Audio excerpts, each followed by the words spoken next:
Good morning. Welcome. We're so excited. It's really exciting service today.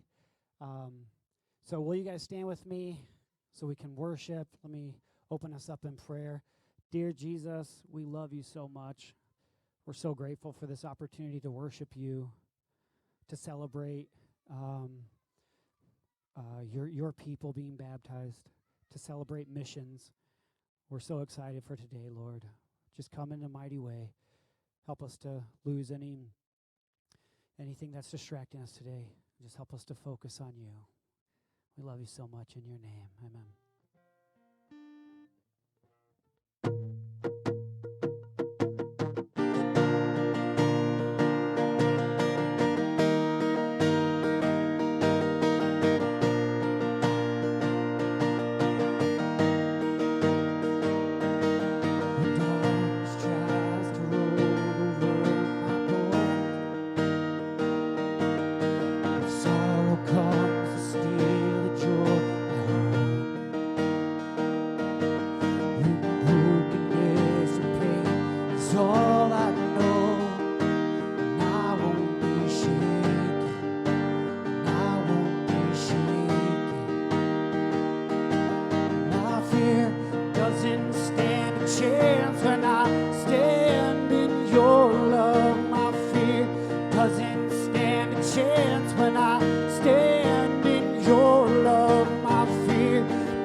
Power in your name. One more time. There's power. every chain. There's power that can empty out a grave. There's resurrection power that can save. There's power in your name. Power in your name. Amen. You guys stand as we continue to worship.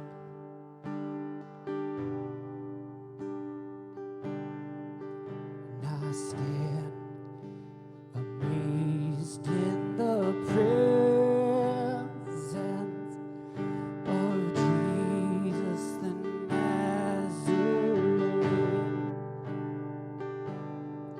and wondered how he could love me, a sinner condemned, unclean, singing how wonderful,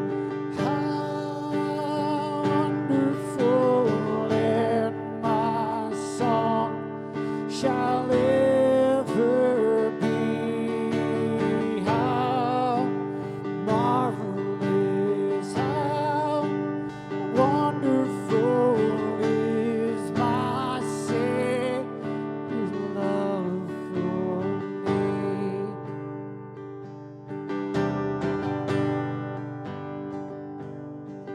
He took my sins and my sorrows, and he made them his very own. He bore the burden to Calvary and suffered and died alone, singing how marvelous, how wonderful, and my song shall ever sing. How marvelous, how wonderful is my Savior's love for me.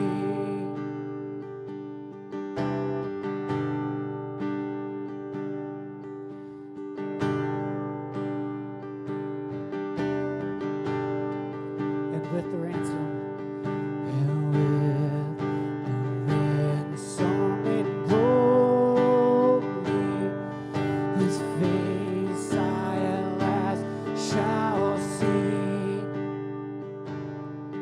It'll be my joy through the ages to sing of His love for me.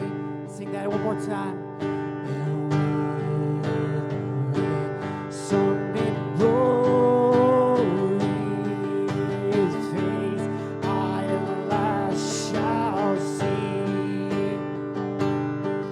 It'll be my joy through the ages to sing of His love for me,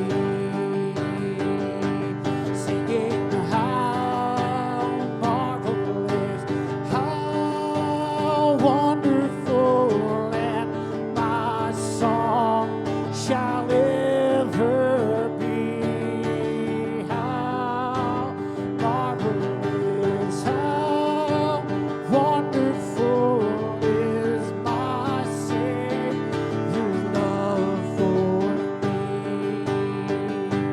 singing how marvelous, how wonderful, and my song shall ever be. How marvelous, how wonderful is my Savior's love for me, singing how marvelous, how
Amen. Thank you very much, Gideon. Great job. Please look for the folks as you see them after the service, if you can, and give them a quick congratulations. That was awesome. I have the distinguished honor of introducing our next guest speaker. His name is Patrick Mellis, and he's actually here with his brother and wife, Craig and Cassie. So if you guys stand up real quick, give a wave. There you go. Thanks for coming. Glad to have you. Patrick was here a couple years ago. Some of you may have recall him being here and speaking. But just a quick summary, he grew up in the Detroit area, and he graduated from the University of Dayton, and he was a pastor there for about 4 years in Dayton area. He's been a missionary sponsored by the Nazarene Church for the past 3 years, and he is sponsored through the Nazarene Church and stationed in Guatemala. I would like to just have you give another round of warm welcome to Patrick.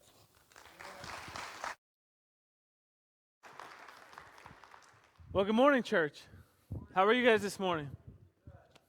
I'm not sure if there's going to be any water left in the tank if we have a few more baptisms. I think we're going to take it all out.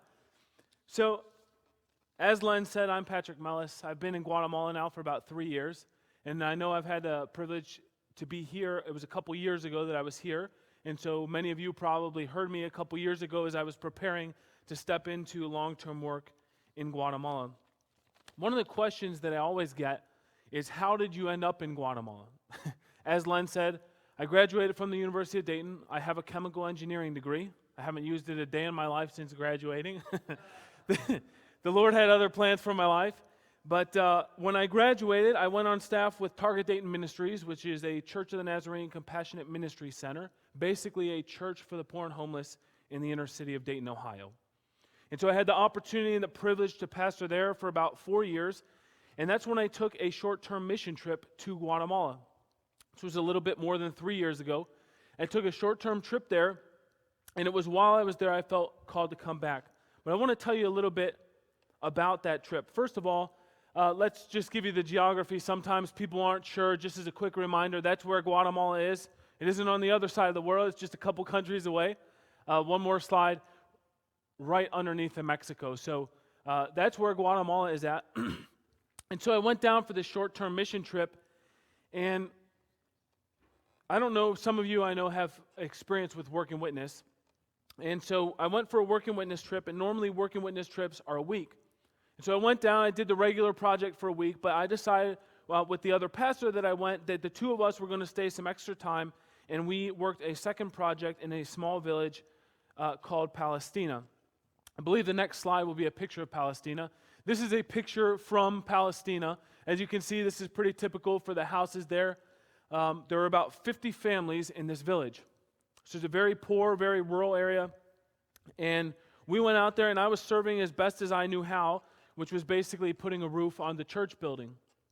And so we went out there to put a roof on, and I found the week difficult in a variety of ways, but in particular because I had no real opportunity to interact with the people. First of all, my Spanish was next to nothing. But then in the village in Palestina, they speak a language called Quechua. In Guatemala, if you don't know, they speak 20-some different Mayan languages. So Spanish is the only national language, official national language. But if you go out to rural areas, there are 20-some different Mayan languages that they speak. And in Palestina, they spoke Quechua. So even the little bit of Spanish that I knew was basically useless. And so I was spending time in the morning in prayer, as I always do. And that week, I felt the Lord call me to come back long term. And I said, what? I don't know how to do ministry down here. I feel like I'm still trying to figure out how to do it in the inner city of Dayton. Are you sure about that, God? I don't speak the language. I don't know the culture. I don't know what I'm doing. But as I continued to press in that week, the Lord was sure. He knew what He wanted. And so I said, Lord, if that's what you want, then I'll do it. But I need you to help me here. And I think that week I had an experience similar to what I see Jesus' disciples had in John chapter 4. I think most of you are probably familiar with the story in John chapter 4 of the Samaritan woman, the woman at the well. We tend to know that story pretty well. But after this interaction that Jesus has with the woman at the well, the woman goes back to the village to go tell the rest of the village about her interaction with Jesus. But when she goes off to the village, Jesus' disciples who had gone into Samaria to buy bread, they return to Jesus. And when they come back to Jesus, there's this interesting conversation that they have. And Jesus, if I could say it this way, Jesus has to redirect their attention, redirect their focus. And in John chapter 4, verse 35, we have it up here on the screen for you. Jesus, speaking to his disciples, says, "Do you not say there are yet 4 months, then comes the harvest? Look, I tell you, lift up your eyes and see that the fields are white for harvest." Now, white in this context simply means ripe. It means they're ready to be harvested.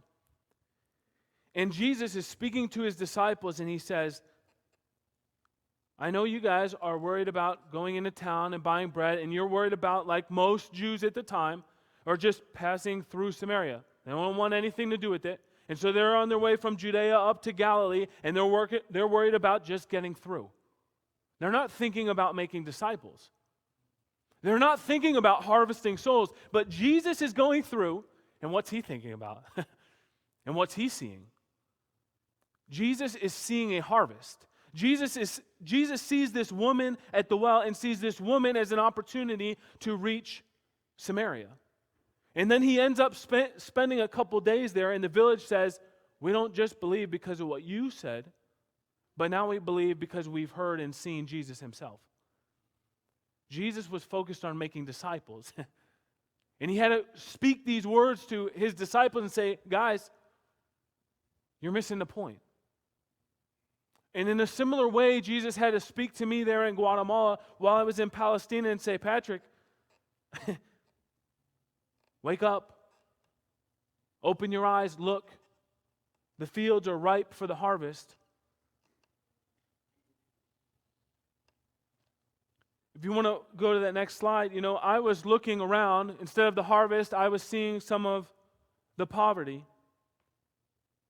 And I was focused on the next slide, getting a roof up on the church building. And those things they're not bad. It's not bad to put a roof on the building, obviously. But what was Jesus looking at? He was looking at making disciples. And that's what he was calling me to do. And so I said, well, if that's what you want, Lord, I'll do it. I'm going to need your help because I don't know how to do it. And I'm going to have to learn the language. And there's a whole bunch of things I don't know. But if you're calling me, then I will do it. And so I came back to the U.S., and within 3 months, I was back in Guatemala. Now, any of you who are familiar with missions, you know that's a miracle in itself. That doesn't happen in 3 months normally, but in 3 months, I was back down in Guatemala in language school. And then after I finished language school, I had the opportunity to work with Work and Witness, hosting teams coming from the U.S., and I did that for about 7 months. If you want to give the next couple slides, I had the opportunity to continue on the construction projects. And so over the course of a week, we could go from this, we'd show up, they would have the walls, and then in the course of a week, if you go to the next slide, we could get a roof, electrical, and a concrete floor in the church. So we had the opportunity to do that. And then I was also in charge of coordinating all of the evangelism activities with Work and Witness. And so I had the opportunity to run VBS programs for thousands of kids over the course of those months there in Guatemala. If you want to go to the next slide, this is just a shot from one of the VBS programs. Sometimes, it could be 30 or 50 kids, and sometimes, like it was here, it could be 300 kids.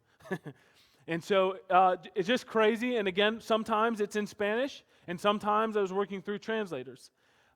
Like this here, this was again in Quechua, so I had to work through a translator. If you want to go one more slide, I believe that should be VBS as well. So I had the opportunity to run VBS programs there, to connect with local Guatemalan youth teams as well, and work with some of the local youth there, and get to know some of the youth and how they were working. And then a couple years ago, I came back to the U.S., and that's when I saw you guys. That's when I had the opportunity to speak here. And I was stepping into long-term ministry as an evangelist and church planner out in the mountains of Huehuetenango. And so I came back to the U.S. to raise the financial support that I needed to be able to begin that work. And by the grace of God and with the help of churches like you guys and individuals like you guys, I raised the support that I needed, and by the grace of God, was able to head back to Huehuetenango and Quiché. If you want to go to the next slide, this is a close-up on Guatemala. Now, I don't know if you can read it from there, but on the left, kind of that northwest corner, not the green one up top, but the yellow one, says Huehuetenango, and then there's the red next to it, says Quiché. Those two departments are the areas that I work in as an evangelist and church planner.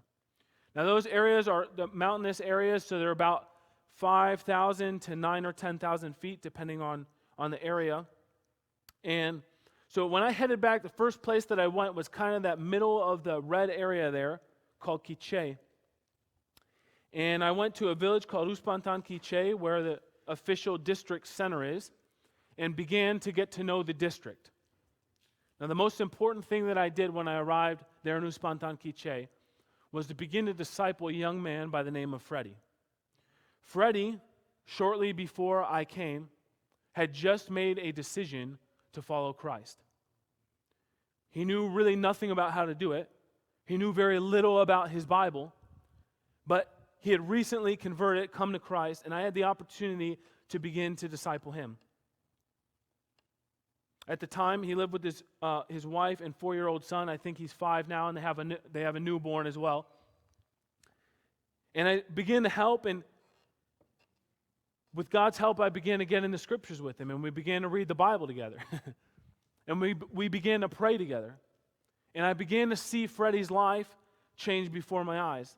I also had the opportunity, I think if you want to go to the next slide, this is a picture from Quiché. All the way on your right, that's Freddie in the red Under Armour sweatshirt. That's Freddie right there. He's he's a school teacher. He teaches about an hour outside of the village that I was in. If you want to go to the next slide, this is a broccoli farm that Freddie has out there. And so I had the opportunity a couple times to go out with him to that area. And then I also had the opportunity to travel the district and get to know the area, the cities, the needs, and everything else. The next slide. So this is one of the local churches in the district. The district is very small. All the churches are very small. This was one of the existing churches in the district in a village called Neva. And then, if you want to go one more slide, I had the opportunity to run a program for the youth as well within the district.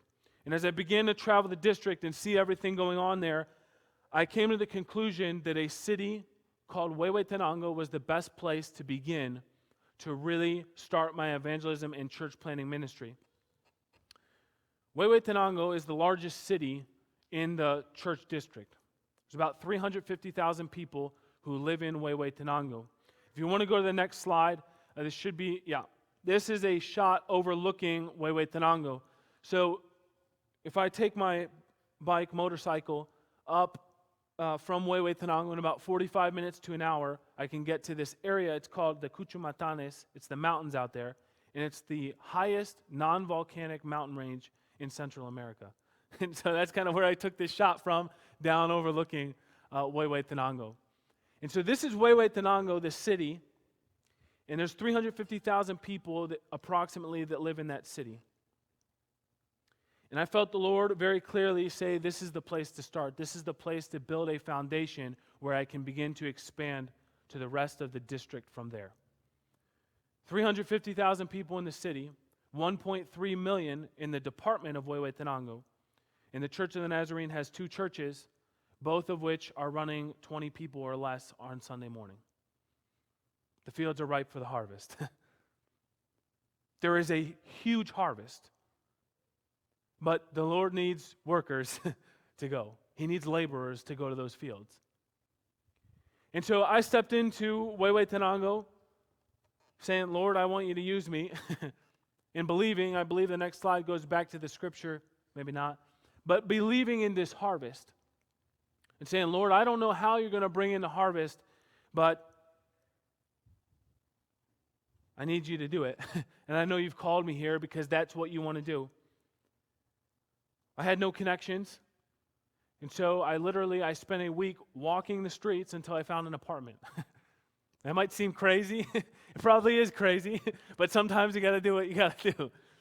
So I spent a week walking the streets until I found an apartment. And then just began to do everything that I could to connect with the local community. I looked for schools that I was able to go in and help teach at, help to teach English, math, chemistry, however I could get in to begin to connect with the local community.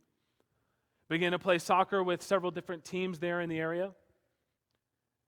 Began to evangelize in the Central Park, do door-to-door evangelism, just looking for any way that I possibly could to connect with the local community to bring the message of the gospel. And so over time, I began to build those connections. And one of the best connections that I've been able to make is a program through the U.S. Embassy that teaches English and leadership to about 75 local youth students. And so I have the opportunity, last year I began to help with this program. And that's what those pictures were that were up there before. These students in class, I don't know there we go.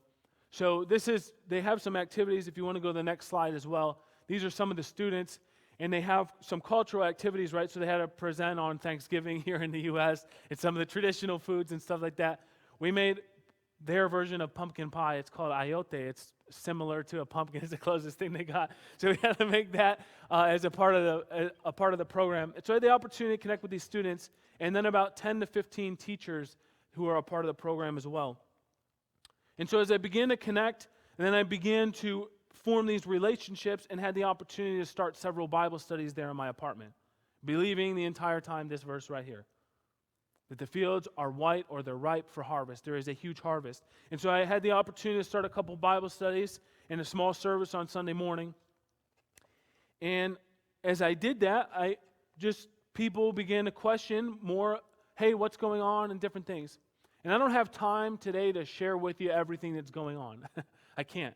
But I'd like to share 2 stories with you to give you an idea about what's going on. The first one I'd like to share is about a young man named Daniel, who is an English teacher through this program with the U.S. Embassy. I got to know Daniel when I first got to know him. He was asking about what I was doing. I'm a missionary here, etc. And he told me he was an agnostic, which means he didn't believe in God. But Daniel is very intelligent, very smart, excellent teacher. And shortly after I got to know him, he started going to the gym with me, working out. And a few months later, we had a special dinner at the end of the year for the teachers as we were wrapping up the program. And Daniel asked me there at that dinner, he asked me about the Bible study. He said, hey, what's going on with the Bible study you're doing at your apartment? Would I be welcome to come? I said, yeah, absolutely. And so Daniel, I believe it was a Saturday morning, came over for Bible study. And at the end of Bible study, Daniel says, hey, when's the next Bible study? I said, well, I got another one next Saturday, but if you want to, I've got one on Wednesday nights as well. Oh yeah, I want to come to Bible study whenever you have them. And so Daniel began to come around to Bible studies, and then he started coming around to the small service that I was doing Sunday mornings in my apartment. And within a couple months, Daniel had converted. Daniel had given his life to Jesus. The fields are ripe for the harvest. Now, I'll tell you, when I went over to Guatemala, I wasn't thinking about somebody who was an English teacher there being converted. Even when I'm believing this verse, sometimes the Lord's got an even bigger picture. What can I do? I can be obedient, and I can believe His promises, and as I do it, I'm going to see those promises fulfilled. And that's what I'm seeing. And so Daniel's life then was changed as a result, and he then began to read his Bible. He began to learn to pray. The last that I talked to him, he was beginning to read through the book of Psalms. He was reading through 5 Psalms a day to try to learn how to pray. That's a pretty good thing, isn't it? Maybe some of us should be doing that. And so Daniel's life began to change, and when the virus hit, he had to go home, which is a couple hours from Huehuetenango. He had to go back with his family. He went back, and he was asking, hey, what can I do to bring the gospel back to my family? Can I get a couple extra Bibles? So how can I share the gospel with them? Daniel's life was changed, and Daniel began to invite people to the Bible studies. Since I've been back in the U.S., I started Bible studies through Zoom, and so amazingly, I've actually had more people in Bible studies through Zoom than I had in person, because I can get people from different parts of the country as well. And I remember one day I had sent the link to Daniel, and then we're sitting in Bible study, and I see people coming into the Bible study on Zoom, and I'm like, I have no idea who that person is. And then another one came in, and another one. I was like, what is going on here? So I asked them, I said, what's your connection, right? Who do you know? And they're like, oh, yeah, well, I'm a parent of one of Daniel's students, and he invited to the Bible. So through Daniel, now other people are hearing the gospel. They're being invited to the Bible studies. They're being changed by the gospel. Like I said, I don't have time to share everything. That's one story. Second one that I want to share, I want to go back to Freddie. Shortly after Daniel started coming around to Bible studies, I got a call from Freddie. He says, hey, we got a special service back here in Uspantan. Would you be able to come out for a special service and preach that service for us? I said, yeah, I should be able to do that. So I went out there, and later that evening I began talking with him, and turns out Freddie is now the youth group leader at the church. And Freddie's had a couple people that have recently converted. They've given their lives over to Jesus. And he said, hey, what can I do to begin to disciple these people? And is there any chance you would be able to help me with it? I said, well, let me think about that. I gave him a couple things. I said, let me go back and pray about it. I gave him a call later that week, and I said, how about this? How about once a week, I'll jump on my dirt bike, head back out to you guys. I'll come out on Thursdays. I'll leave Thursdays. I said, I want to get time with you. We're going to spend some time, the two of us here. I want to continue to disciple you. And then in the evening, I'm going to spend a couple hours with the youth group, and we'll work through some discipleship material. And so short version is, if you want to go to the next slide, every Thursday, jump on the dirt bike, take a few hour ride back to Uspantan, have the opportunity to disciple him. Then Friday morning, we pray in the morning for about an hour. And then 6 a.m., back to Huehuetenango, and he goes off to teach prior to the virus, obviously, but then he went back up to teach north of Uspantan there. Freddie's life was changed. He's now beginning to change lives. Just a snapshot of what God is already doing. And I believe that what God is already doing is just the beginning of what He's going to do. I have no idea what God is going to do in a few more years. The reality is, with these sorts of things, the first few years are the hardest. Once you get some momentum going, things start to expand a lot quicker. And I believe that God is going to do something even more amazing than what I've already seen. And I'm continuing to believe that verse, which I believe, maybe I got one more slide with there we go. Continuing to believe this verse, that the fields are ripe, they're ready to be harvested. And that's what I'm seeing. And I'm seeing people come to Christ, and I'm continuing to minister in any way that I know how, believing these promises and saying, Lord, I'm here to serve you. I'm praying that by this time next year, I'll have an official church planted there in Huehuetenango. And my vision for that church is not to be a church for just there, but a church that then continues to expand through the city, a church that will have other church plants within the city, and a church that serves as a sending base to reach the 1.3 million in that department, and then the other million that are in the next department over that are still part of the same church district. That's what I'm praying for. And this morning, I hope that I've had the opportunity to encourage you about what God is doing in the world. But I want to ask as well for your help and your support. Will you believe with me that God will continue to do this and do it in an even bigger way? And will you pray with me for God to do it? You know, if we just say, oh yeah, God can do it, but we don't ask, well, James says you don't receive because you don't ask. And then when we do ask, then we got to ask rightly, he says. And I want to encourage you to join with me in prayer. I know that Daniel's life and Freddie's life and the other lives that are being changed, that's not a result just because one random guy said, yeah, I'll go over there to Guatemala. It's not. It's because I have churches and I have individuals who are behind me and they're praying for me and they've made it possible financially for me to do what I'm doing over there. And so I want to ask you, please pray with me, pray for me, and if you can, help financially. You guys were extremely generous when I was here a couple years ago, and I would like to ask you if you can donate this morning, please do so. God is using that to impact lives in Guatemala. And so again, I want to thank you guys for the opportunity to be here. It's been encouraging to be with you this morning, to see the baptisms, to see what God is doing here through you guys. And I hope that what I'm sharing about Guatemala is not just an encouragement about what God is doing in the world, but I hope it's also an encouragement of what God can do here as well. God's got a harvest that he wants through each and every one of you here. And we've seen fruit of that this morning, right, Pastor, in the baptisms. And this is the sort of thing I want to encourage you. Sometimes people hear a missionary speak, or they hear the pastor speak, and they say, oh, isn't that good? That's the pastor, that's the missionary. But, hey, God wants to use you. As I said, I wasn't always Patrick the missionary or the pastor. I had my own other plans, right?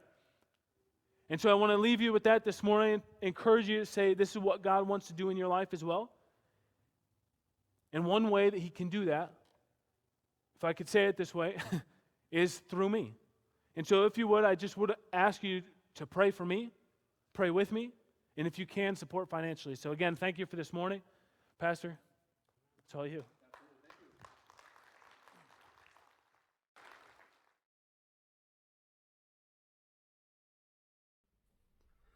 Hi everyone, Pastor Chris here.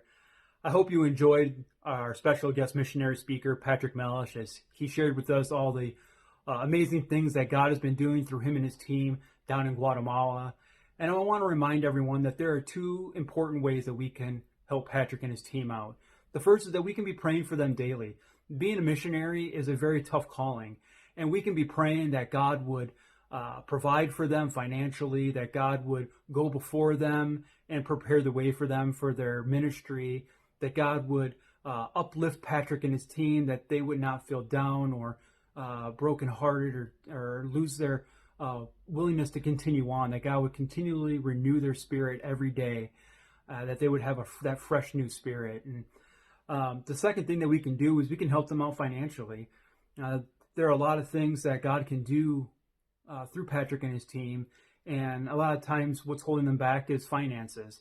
So if God is laying it on your heart this morning to help Patrick and his team out, I'm going to leave a link down here in the description, and you can click that link and it'll take you straight to where you can donate to help Patrick and his team out.